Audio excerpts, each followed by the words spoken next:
Okay, hello everybody. I am Dane. I am the Wycombe Arts Centre social media manager, and I'm all alone in the old church, which is currently our exhibition space. Legend has it this place is haunted by a ghostly apparition that plays the organ over there.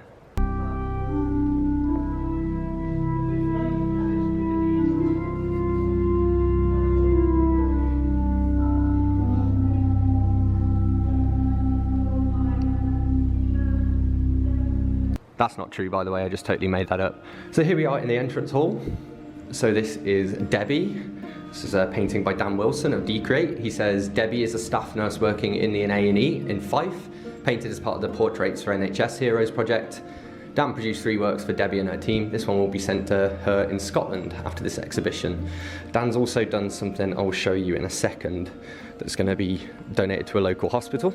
Here's our little welcome desk. Obviously normally we have it outside. We've got some free masks in here made by Fran, who is our sort of barmaid slash events manager. She's on maternity leave at the moment. Wandering over here, we've got some badges available. This is really cool. So this is the donations box, and this was made by Dr. Caroline, who did a lot of work helping to set up the event as well. But obviously, as you can see, it's all themed along with the lockdown. Here we have Captain Tom Moore by Dan Wilson. So again, Dan Wilson Decreate, he's our artist in residence. I think this is really interesting, so I'm going to read this out to you. So it says, Captain Sir Thomas Moore became an iconic figure in April and May in the run-up to his 100th birthday. He walked laps of his garden to raise money for NHS charities, aiming to raise £1,000. His fundraising efforts went viral, and within weeks he had become a household name, topped the UK music charts, and raised over £32 million. This incredible story inspired artist Dan to paint his portrait, not as the elderly man we saw on the news, but as the young chap in 1940. After doing the initial sketch, however, Dan decided that the paint was not required, and that the pencil drawing conveyed an interesting mood, provoking thoughts about memory. When we are young, are we sketches of our future selves? This work will be donated to Wycombe Hospital after the show. So yeah, we have our little one-way system. These are all by Jan Gasker. Really fantastic paintings here. So initially I was a figurative printmaker, but now I'm an oil painter, producing portraiture and plein air landscapes. The paintings I produced over the lockdown are based around Finnings Wood, adjacent to our property. Parts of the wood are completely wild, which has been helpful for me to work in complete isolation. Just nature and me. And again, a lot of these artworks are for sale. Let's have a little look at this one. So this is Dan Robinson Miller. He says, I make it a habit to sketch or paint every day with no set agenda on what I create during that time. It's interesting to see what themes or ideas come up naturally. Over here we have our listening corner. So we have lots of local poets here. We've got some Jasmine Harris, Barbara Sadassi up here, some Robert Frost that was presented by Mervyn Cook, who comes to a lot of our open mic nights. He also has a book out called Oh Dairy Boy. We have some zines down there as well. These are DW designs by Denise Williams. All of Denise's glass pieces are individually designed and hand finished in her Chesham studio. Very cool. Over here we have Ed Sylvester. I can recognise his painting style here. His photography style. He's got a very unique style. I think they look really, really cool. Posters are available as well. For example, this poster of Wycombe Village. He was the winner of the 2019 National Trust annual photo competition. His image was used in 4 million handbooks and has been used countless times in print and web. I also see him a lot. He does displays at places like the Bellevue. So this is Jasmine Sheba Parsons. She said, during this chaotic time, I didn't know how to properly capture all the emotions that I've felt whilst injustice was displayed towards black and brown people. The rise of voices across all generations to protest for the Black Lives Matter movement made me want to honour the people around me. I created this multi-faced piece to display the people that have inspired me in life, but particularly during this lockdown. And it's great, again, she's contributed some poetry over to the listening corner. We have Cloaked in Clay. These were today's Instagram spotlight. Freedom is a crowd. Lockdown that COVID.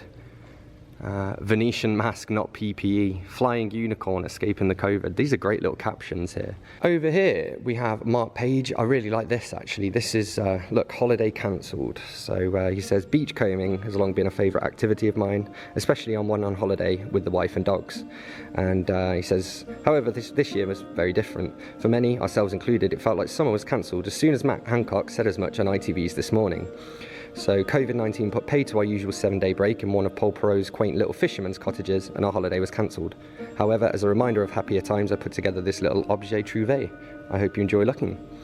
And Mark's also a photographer behind Faces of Wycombe. This is a calculator, slogans from modern world. Limited numbers of prints are available on black and white paper for £10 each. He's got a little guest book here I like as well, and obviously he's put, due to COVID-19, I purposely haven't left a pen. Here we have some of the tree folk. So these are by Victoria Snaith and Dreadful's Theatre. Victoria Snaith is a theatre maker and visual artist creating work that explores the space where nature and metropolis meet. These are from Bubblegum Print Studio. I really like this one, look at that, I like that. Mind you, I like baths, so I mean if that was me I'd probably have a book out in front of me. And so these are some suitcase theatres by Dreadful's Theatre. Proud makers of devised theatre, inspired by folktales and fairy stories, we combine puppetry, physical storytelling and unusual spaces to create imaginative and magical worlds. Neil Marshman, a visual storyteller, he's one of our sort of photographers in residence, he comes to a lot of our events. This is something that Dan Wilson worked on, again, Decreate. So these are some of his original artworks as well that he did with Rory Clark. I don't know if you can quite see the details on them, some of them are coloured as well. Really beautiful, and you can find those online at marshandmicklefield.com as well. These here are by Ruth, who is, I don't know what she's the boss anyway, that's what her job title officially is. So she said here, and I believe this was her first time exhibiting as well, and I mean I think they really fit in along with everything else, so she's very talented. So she said, at a time of few distractions other than the worry about a global pandemic, I found that experimenting with different painting techniques has been a way of calming the sense of unease. I was drawn to wide open landscapes as a counterbalance to a world which had become, overnight, so much smaller, and have enjoyed breaking away from realism into the uncertainty and, at the same time, freedom of abstraction. Working with textures and layering, I've been amazed with the ways in which unexpected outcomes can surprise and enhance original intent. These are by Charlie here. So Charlie said, I went to stay with my mum and dad through lockdown and started my creative journey by painting rainbows, making Easter bonnets, bug hotels and kites. Inspiration for my artwork came from looking at the wildlife and flowers in my garden, listening to music and watching films. And here we have Dr. Caroline again. So this is hanging by a thread here, and what's really cool about this is it's kind of based on this previous image as well, so it's cool how the two of them aligned together. But you can see how it's done by really thin paper, and that's thread, and the actual needle is still in there as well, so it's called hanging by a thread. I think that's very cool. We have some multimedia stuff over here, and Mike, our chairman, has got an installation here, but alas, he's obviously not here because I'm here all alone. These are by L127. He's a street artist, so he actually is putting these up sort of out and about. He says none of these are for sale, but if you spot them in the wild, so to speak, you're free to take them home. Teekster, he's a Muslim artist, so it says here, by blending the past with the present, he aims to renew the appreciation and spirit of Islamic art and culture. His ultimate aim is to connect communities and cultures and challenging the negative images and narrow perception of Muslims through the serene universal language of art. Here we have Sophie Watson and her swoodles, so they take their name from the fact that she is Sophie Watson and she doodles. There's lots of really great detail on these. They almost remind me of adult colouring books, except I think that's almost to devalue them a bit, you know? But they're beautiful. So we've got a pagan witch there, we've got a book of swoodles, very cool. Over here we have Stephen Colgan and some of his creations. I particularly like this one. This one's called BC Before COVID. I actually saw him post about this about Facebook, so I was really, pleasantly happy, I guess, once I found out it was going to be displayed here. So the art information here. One positive thing to have emerged from the pandemic is the realisation that there is an alternative to the old ways of working. We know now that many of us can do some of our work at home and enjoy a better work-life balance. Less commuting means that we can spend more time with our families, and it's good for the planet too. I'd like to believe that we have no longer need for the semi-robotic 9-to-5, 40 hours per week office-bound commuter. In keeping with the ethos of lockdown, I built BC without leaving the house. Nothing was bought or ordered in. He's made entirely from upcycled items I found around my home. Among the things used were parts of a defunct lawnmower, plastic and cardboard packaging, phone charger cables, and a brain-shaped stress ball. We have Jackie Crabtree. She says she's on Facebook and Instagram. Carl Dowwood, he was born in High Wycombe and spent most of his early life there. Then he moved to Bristol to study art. Hector Gomez, born in Madrid in 1970. I was raised in High Wycombe from 73 to 77 when my parents left to return to Spain again. And now he's come back since 2009, been living here since. Lydia Smith, very talented sculptor. So she's got a stay-at-home sculpting kit that's available as well. Definitely give her a Google, lydiasmith.gallery. These are by Barbara Sadassi. In her own words, she is deeply into stories. She celebrates colour and line and loves the way they sing together. And then yeah, we have, this is the tired dressmaker's stand. So really cool handmade clothing, you know. Look at that mask over there.